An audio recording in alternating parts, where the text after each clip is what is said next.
రవీంద్రరావు గారు, రేవంత్ రెడ్డి గారి మాటలు విన్నాం, హరీష్ రావు గారి మాటలు కూడా విన్నాం. అంటే సిద్దిపేట మీద కొంత ఏదో ఆపరేషన్ చేస్తున్నట్టయితే కనిపిస్తుంది. అక్కడ గెలిస్తే మంత్రం చేస్తా అని చెప్పడం, లేకుంటే కవిత సిద్దిపేటనే పోటీ చేస్తా అని ఆల్రెడీ ప్రకటించడం, రఘునందన్ రావు ఇంకా పెద్ద పొజిషన్కి పోతే ఆయన సాయం కూడా తీసుకుంటామంటున్నారు. రఘునందన్ రావు కూడా హరీష్ రావు టార్గెట్. అంటే హరీష్ రావు చుట్టూ ఏమన్నా పద్మవ్యూహం రచిస్తున్నారా అని అనిపిస్తుందా మీకు? కళ్యాణ్ గారు దీంట్లో ఆశ్చర్యమేం లేదు. మా కవిత గారు ప్రత్యేకంగా హరీష్ రావు గారిని లక్ష్యంగా ఎంచుకొని చేసిన దాడి పార్టీలో ఉన్నప్పుడు కానీ పార్టీ నుంచి బయటకు వెళ్ళినప్పుడు కానీ తెలుస్తూనే ఉంది.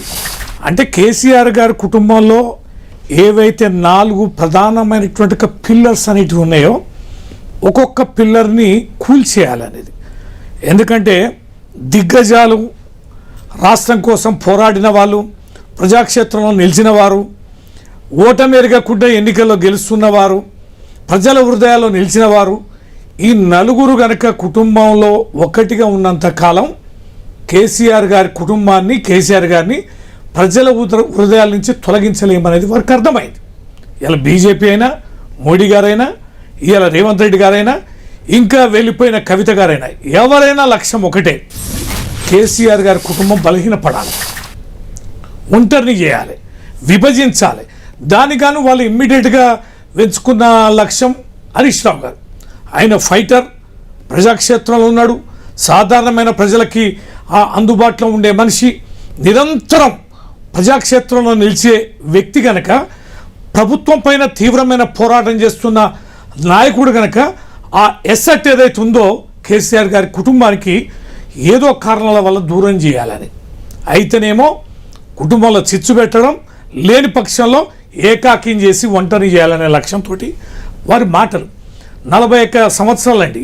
85లో కేసీఆర్ గారు సిద్దిపేట గెలిచారు. అవును, ఆ కాన్స్టిట్యున్సీ ఎవరి చేతిలో పోలే. అభివృద్ధి విషయంలోకి వస్తే ఆ నియోజకవర్గం ఎట్లుందో అది రోల్ మోడల్ ఎవరికైనా. తర్వాత ప్రజాప్రతినిధి అనేవాడు అభివృద్ధితోటే కాదు కదా. ఈ రాష్ట్రంలో చాలా నియోజకవర్గాలు గొప్పగా అభివృద్ధి చేసిన వాళ్ళు కూడా ఓడిపోయారు. మనం ఎగ్జాంపుల్ చెప్తాం, పాలేరు నియోజకవర్గం ఉంది, తుమ్మల నాగేశ్వరరావు గారు 2.5 ఏళ్ళు ఆయన చాలా అద్భుతంగా డెవలప్ చేశారు. కానీ 2.5 ఏళ్లలో ఓడించారు. అభివృద్ధి అనేది కొలమానం కాదు, గీటరాయి కాదు. ప్రజాక్షేత్రంలో నాయకుడు ఉండాలి, ప్రజలకి విశ్వాసాన్ని కల్పించాలి, ప్రతి కుటుంబానికి, ప్రతి వ్యక్తికి నేను ఉన్నాననేటువంటి ధైర్యం ఇవ్వాలి. ఆ ధైర్యం కేసీఆర్ గారు ఇస్తున్నారు కనుక ఆయన జీవితంలో ఓటమి అనేది తెలియదు. ఈ సుదీర్ఘ కాలంలో 85 నుంచి ఎంపీగా కానీ, ఎమ్మెల్యేగా కానీ, ఏ నియోజకవర్గానికి పోయినా, అది మహబూబ్ నగర్ పోయినా ప్రయోగం చేసి కామారెడ్డిలో ఓడిపోయినట్టున్నారు. కానీ ఒకటది డబుల్గా ఆల్రెడీ గజ్వేల్ ఉన్నారు కదా, 2వ నియోజకవర్గం ఆడ ప్రత్యామ్నాయంగా అట్లంటే వీరిని కూడా ఓడించారు కదా రేవంత్ రెడ్డి గారు. ఆడ ప్రజలు ఎంచుకునే విధానం ఏంటంటే కేసీఆర్ గారు ఎట్లా గెలిచినా కూడా గజ్వేల్కి పోతారనే ఉద్దేశంతో కావచ్చు. మేబీ దాన్ని మనం ఓటమిగా పరిగణలోకి తీసుకోవడానికి అవకాశం లేదు. అదొక ప్రయత్నం. నేను అనేది ఏంటంటే ఈ రకమైన ప్రయత్నంలో ఇంటెన్షన్ ఏందండి, ఆయన వెంటనే మాట్లాడు, నాకు ఆ ఉద్దేశం లేదు, నాకేదో కక్ష కట్టాలని లేదు, మళ్ళీ నీతి వాక్యాలు ఎందుకండి. ఇప్పుడు హరీష్ రావు గారు నిన్న ప్రెస్ మీట్ పెట్టి చెప్పే, ఏమేమి ఆపినావో వివరాలతో సహా చెప్పే. అవి చాలదా? నువ్వు ఆ నియోజకవర్గాన్ని ఓడించాలనే కసి పట్టుదలతో ఉన్నామని, అది చాలదా? నువ్వు ఎవరికి ఊతం అందిస్తున్నావని, ఎవరిని అక్కడ ప్రతినిధిగా నువ్వు పెట్టాలనుకుంటున్నావు అనేది. ఈ దుగ్ధతోటి రాజకీయాలు చేస్తూ ఎవడు సక్సెస్ అనే చరిత్ర లేదు కళ్యాణ్ గారు. ఏమైనా వ్యక్తులను టార్గెట్ చేసుకొని, కుటుంబాన్ని టార్గెట్ చేసుకొని, వ్యక్తిగతంగా టార్గెట్ చేసుకొని ఈ రాష్ట్రంలో ఎన్నో ఆశలు ఆకాంక్షలతోటి ముఖ్యమంత్రి చేసిన తనని ఈ రకమైనటువంటి దురద తీర్చుకోవడం కోసం స్పందించడం, ప్రయత్నం చేయడం అనేది ఇది ప్రజలకి నచ్చే విషయం కాదు. అది గజ్వేల్కి సంబంధించి, అది సిద్దిపేటకు సంబంధించి తాను మాట్లాడిన మాటలు ఏ రకం కూడా చాలు. దానికి ఉదాహరణ బెస్ట్ ఎగ్జాంపుల్, నేను ఇక్కడికి వచ్చే ముందు వీడియో చూసిన ఆ సభది ఏందనేది, సగం కుర్చీలు కూడా నిండలే కళ్యాణ్ గారు.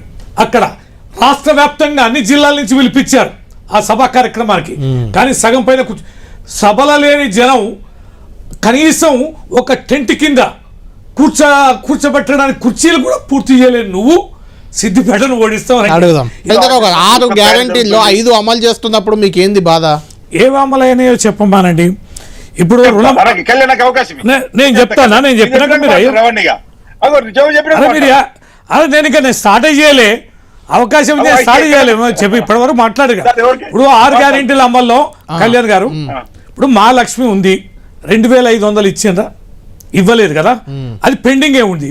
మహాలక్ష్మిలో మీరు చేసింది ఏంది అంటే బస్సులకు ఉచిత బస్సులు ఇస్తూ మీరు ఏం చేసిందంటే ఆర్టీసీకి రియంబర్స్మెంట్ సరిగ్గా ఇవ్వడాలే, బస్సులు సరిపోని వేయడాలే. విపరీతమైనటువంటి న్యూసెన్స్. మహిళలు బస్సులు ప్రయాణం చేసేటప్పుడు అవమానాలను ఎదుర్కొంటున్నారు అనేది ఒక అంశం.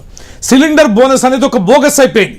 ఎంతమంది సిలిండర్ కేసిండ్రో మీరు ప్రజాక్షేత్రంలోకి వెళ్ళి 10 టీవీని విచారణ చేయండి. ఇది కూడా 6 గ్యారెంటీల పథకంలో ఒక భాగమే.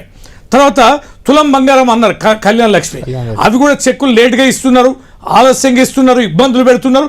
తులం బంగారం అనేది మీరు ఇచ్చిండ్రా? ఇంతవరకు ఇవ్వలేదు కదా. స్కూటీలు ఇస్తామన్నారు, ఇచ్చిండ్రా? 5 లక్షల రూపాయలు ఇస్తామన్నారు, ఇచ్చిండ్రా? పెన్షన్లు ఇస్తామన్నారు, 2000 4000 చేస్తామని ఇచ్చిండ్రా? వికలాంగులకు 6000 ఇస్తామన్నారు, ఇచ్చిండ్రా? తర్వాత పోతే రుణమాఫీ కూడా కేవలం 30% కళ్యాణ్ గారు తూతు మంత్రంలాగా పేరుకి 20,000 కోట్లు ఇచ్చినాను, కానీ వాళ్ళు ఇవ్వదలుచుకుంటే 48,000 కోట్ల రూపాయల రుణమాఫీ జరగాలి. అనేకమైన నిబంధనలు పెట్టి రైతులను పట్టించుకోకుండా నచ్చిన వాళ్ళకి బ్యాంకులకు ఇన్స్ట్రక్షన్ ఇచ్చి 20,000 ఇచ్చిన దులిపారు, కానీ 20,000 కోట్ల రూపాయలు ఎంతమంది రైతులకు ఇచ్చినారు? లబ్ధిదారుల జాబితాను అనౌన్స్మెంట్ చేయమంటే ఇప్పటివరకు లబ్ధిదారుల జాబితా ఏదైతే 2 లక్షల రుణమాఫీ పొందిన రైతుల జాబితాని మీరు పబ్లిక్ చేయమంటే చేయలే కళ్యాణ్ గారు. ఊరికనే 20,000 ఇచ్చినామంటే రుణమాఫీ ఎక్కడ పోయినా కూడా రుణమాఫీ అనేది మనకు కనిపించడాలే. మీరు ఈ రకంగా ఏమవుతుందంటే కేవలం అరకొరగా 200 రూపాయలు 200 యూనిట్కి సంబంధించి కరెంట్ అది, దాని మీద కూడా అనేకమైన ఆరోపణలు ఉన్నాయి. చాలా మంది రైతులు మా గ్రామాల్లోనే అనేక మంది రైతులు గగ్గోలు పెడుతున్నారు, వారికి 200 మాఫీ కావడం లేదని, ఎలక్ట్రిసిటీ మాఫీ కావడం. దాని మీద కంప్లైంట్స్ ఉన్నాయి.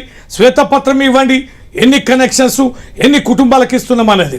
కాబట్టి మీరు అర్రకొర్రగా అమలుపరిచి కేవలం ఏది శాంపిల్గా చేసి మేము చేసినామంటే కరెక్ట్ కాదు. ఇప్పుడు రైతు భరోసా ఉంది, రైతు భరోసా ఎప్పుడు ఇస్తుందండి? డిసెంబర్లో ఇవ్వాలి. ఇవ్వలేదు బాగా ఘనకార్యమని ఓ సభ పెట్టి ఇక చూడు విడుదల చేస్తాను 1 ఎకరాకని మేము చేసినామా కళ్యాణ్ గారు? మేము ఎట్లా గిట్ట డాంబశారం చేసినామా? రైతులకి న్యాయబద్ధంగా నాట్లేసేటప్పుడు మీరు సిద్దిపేట వేదికగా రైతు ఉత్సవాలు ప్రారంభించిన ముఖ్యమంత్రి గారు అది 70 లక్షల మందికి 3,600 కోట్లు వేశారు. అంత పెద్ద ప్రోగ్రాం అక్కడ సిద్దిపేటలో జరిగితే మీ ఎమ్మెల్యే అటెండ్ కావచ్చు కదా, ప్రభుత్వ కార్యక్రమం తప్పే ఉంది దానికి అటెండ్ మాట్లాడుతారండి. ఇప్పుడు నిన్ను ఓడిస్తా హరీష్ రావు నీ మీద గెలిచిన మంత్రి పదవి ఇస్తా అని మాట్లాడే చిల్లర రాజకీయాలు చేసి ఈ ముఖ్యమంత్రి సభల ఏ ఉద్దేశంతో మాట్లాడుతారండి? ఏ ఉద్దేశంతో మాట్లాడుతారు?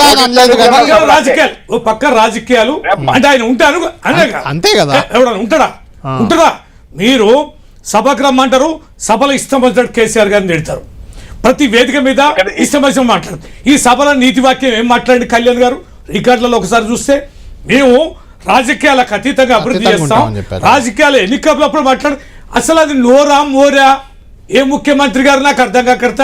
పొద్దున లేస్తే విచ్చలవిడిగా దిగజారి గత ప్రభుత్వం గురించి మాట్లాడుతున్నారు, ఇప్పుడు కూడా ఆయన మాట్లాడుతున్నారు. పెద్దలు ఇప్పుడు డిబేట్లో ఉన్న పెద్దలు కూడా అదే మాట్లాడతారు. మీరు దళితులు ముఖ్యమంత్రి చేసిరా? ఎంతకాలం నడుపుతారు ఇట్లా? ఎంతకాలం ఎన్ని సంవత్సరాలు మాట్లాడతారు? పొద్దు లేస్తే రాజకీయాలు మాట్లాడమంటారు, అభివృద్ధి అంటారు, గత ప్రభుత్వం గురించి మాట్లాడతారు. నిత్యం అదే ప్రక్రియ. మీరు 100 రోజులలో చేస్తామన్నారు, 6 గ్యారెంటీలు 100 రోజుల్లో హామీ పరుస్తామన్నారు. మీ హామీ 100 రోజులకి డెడ్ లైన్ మేము పెట్టినామా? డెడ్ లైన్ మీరు కదా పెట్టింది. మీరు పెట్టిన డెడ్ లైన్ కి మీకెందుకు లేదు నిబద్ధత? మీరెందుకు అమలుపరచాల్సినటువంటివి గత ప్రభుత్వం గుర్తించండి. మేము చేసినామా చేయలేదా? మీకు మ్యాండేటరీ గవర్నమెంట్ మీకు ఇచ్చారు, మీరు అమలుపరచాలి కదా. నేను ఇప్పుడు చెప్తా, ఇప్పుడు మేము ముచ్చారు చెప్తా. నేను 3,47,000 కోట్ల రూపాయలు మేము అప్పు తెచ్చినామా? 2.5 ఏళ్ళలో మేము తెచ్చినామా? మేము తెచ్చింది నిండు పార్లమెంటులోనే 3.5 లక్షలని కేంద్ర మంత్రి ఇవన్నీ కలిపి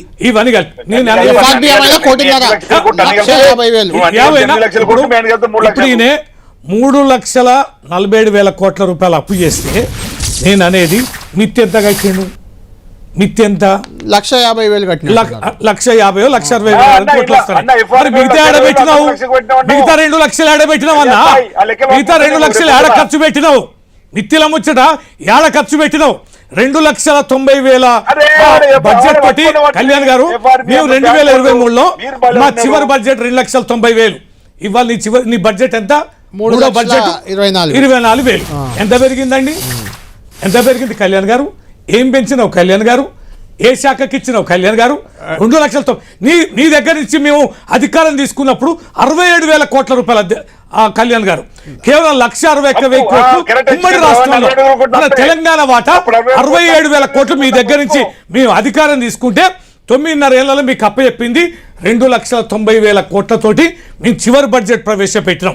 మూడో బడ్జెట్ లో 3,24,000 కోట్ల రూపాయలు అప్పు చెప్పి మీరు బడ్జెట్ పెట్టి 3,47,000 కోట్ల రూపాయలు అప్పు తీసుకొచ్చి దొంగలట్టు కళ్యాణ్ గారు దొంగలట్టు లక్షలాది అప్పు తీసుకొచ్చి అప్పు తెచ్చిర్రు పొద్దు లేస్తే మాట్లాడడం అనేది ఏంది?